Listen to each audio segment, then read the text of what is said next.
Growing up in County Mayo, the air was thick with the scent of peat and the sound of rain pelting against the tin roof of our cottage. My da would be sitting by the fire, puffing on his pipe, while my ma busied herself with supper. My siblings would be scattered about, squabbling over a book or some trinket. And me? I'd be outside, knuckles bloodied, the taste of dirt and sweat on my lips, trying to put a beating on whoever dared to challenge me. Fighting was in my blood, as natural as breathing. I can't remember a time when I didn't have bruises on my knuckles or scrapes on my knees. It wasn't just about winning, though I did my fair share of that. It was about the fight itself, the raw primal rush that came with every punch, every dodge, every moment when it was just me and the other lad, nothing else in the world but the two of us. Ma didn't like it. Sean, as she'd say, wiping the blood from my face, "You'll end up in a grave if you keep this up." But understood. He was a fighter in his youth too, before the years of hard work on the farm had worn him down. The boy's got spirit, he'd say, a gleam of pride in his eyes. Let him be. I knew I was different from the others in the village. They were content with their lives, working the land, going to church on Sundays, courting the local girls. But I wanted more. I wanted to see the world, to feel the rush of adrenaline that only came with a good fight. I wanted to make something of myself, to earn enough money to buy my ma a proper house, to give my da a rest from the farm, and most of all, to provide a good life for Fiona. Fiona was the most beautiful girl in the county, with hair as red as the sunset and eyes that sparkled like the stars. We'd been sweethearts since we were kids, and there wasn't a doubt in my mind that I'd marry her one day. But I knew I couldn't do that on a farmer's wages. I needed to find a way to make something of myself, to earn enough to give her the life she deserved. It was after one particularly brutal fight in the village square, with half the town watching, that the idea first took hold in my mind. I was sitting on a rock, catching my breath, blood still dripping from a cut above my eye, when Old Man O'Malley hobbled over to me. He was a grizzled old fellow, with more stories than teeth, and he'd seen his share of scrapes in his day. "Sean," he rasped, squinting at me through the smoke of his pipe, "you've got the makings of a real fighter. Not just some village brawler, but a proper warrior. Ever thought about taking your fists abroad?" I looked at him, surprised. Abroad? Where? He chuckled, a sound like gravel crunching underfoot. Anywhere, lad. The world's a big place, and there's always someone looking for a good fight. You've got the spirit, the fire. You could make something of yourself if you wanted to. His words struck a chord deep within me. Could I really do it? Could I leave behind the only life I'd ever known, travel the world, and fight for a living? The thought of it thrilled me and terrified me in equal measure. But more than that, it gave me hope. Hope that I could be more than just another farm boy from County Mayo. That I could give Fiona the life she deserved. That night, as I lay in bed, staring up at the ceiling, I couldn't get Old Man O'Malley's words out of my head. I began to picture it in my mind, traveling to distant lands, stepping into rings and arenas, fighting men from all walks of life. I imagined the roar of the crowd, the feel of the money in my hand, the look of pride on Fiona's face when I told her I could finally give her the life she deserved. I started to believe in it, to manifest it. Every night, before I fell asleep, I would close my eyes and picture myself fighting, winning, earning enough to take care of everyone I loved. I didn't know if it would work, but I believed in it with every fiber of my being. I didn't have much else, but I had my fists, my fire, and my faith. It wasn't long before I got my chance. Word had spread about the boy who loved to fight, and one day, a letter arrived. It was from a man in Dublin, a promoter who'd heard of my exploits and wanted to see if I had what it took to make it in the big leagues.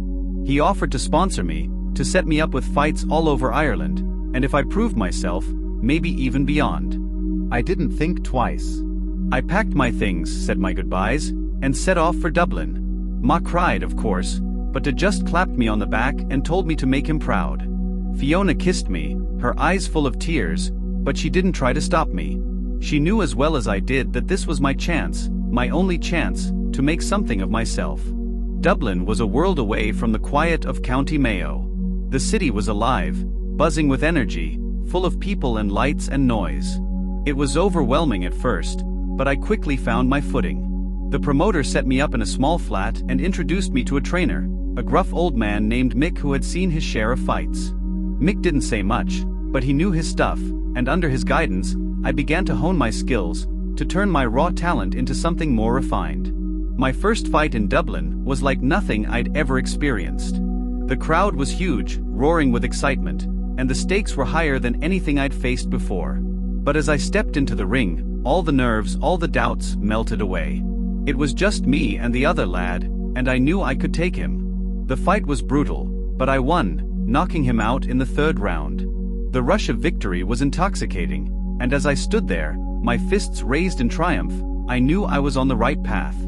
This was what I was meant to do. From there, things took off.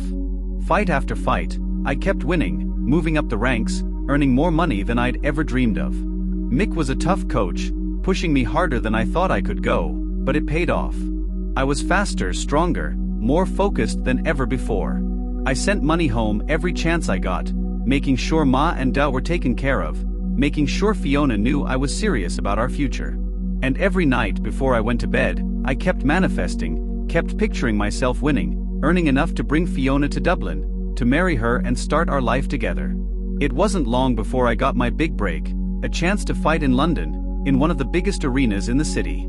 The promoter told me it was the opportunity of a lifetime, the chance to make a name for myself on the world stage. I didn't hesitate.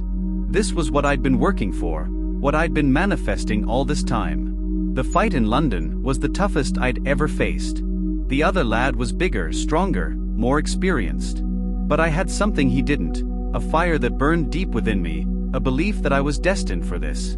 The fight went on for what felt like hours, both of us battered and bruised, but I refused to give up. I kept pushing, kept fighting, and in the end I won. The crowd erupted into cheers, the noise deafening, but all I could think about was Fiona. I could finally give her the life I'd promised, the life I'd been working toward all this time. As I stood in the center of that ring, the adrenaline still pumping through my veins, I knew that this was just the beginning. The offers started pouring in after that. Fights in America, Europe, even Asia. I was on top of the world, and nothing could stop me. I traveled from country to country, stepping into rings and arenas, earning more money than I'd ever imagined. But no matter how far I went, no matter how many fights I won, I never forgot where I came from. Every victory, every win, was for Fiona, for my family, for the people who believed in me. Eventually, I had enough to bring Fiona to Dublin. I bought us a small house, nothing fancy, but it was ours. I asked her to marry me, and she said yes, her eyes shining with tears of joy. We had a small wedding, just close family and friends, and it was the happiest day of my life. But I didn't stop fighting. It was who I was, what I was meant to do. I kept traveling, kept winning, always coming back to Fiona, always making sure she knew how much I loved her, how much she meant to me. We started a family, had children of our own, and I made sure they grew up knowing where they came from, knowing that their dad had fought for everything they had.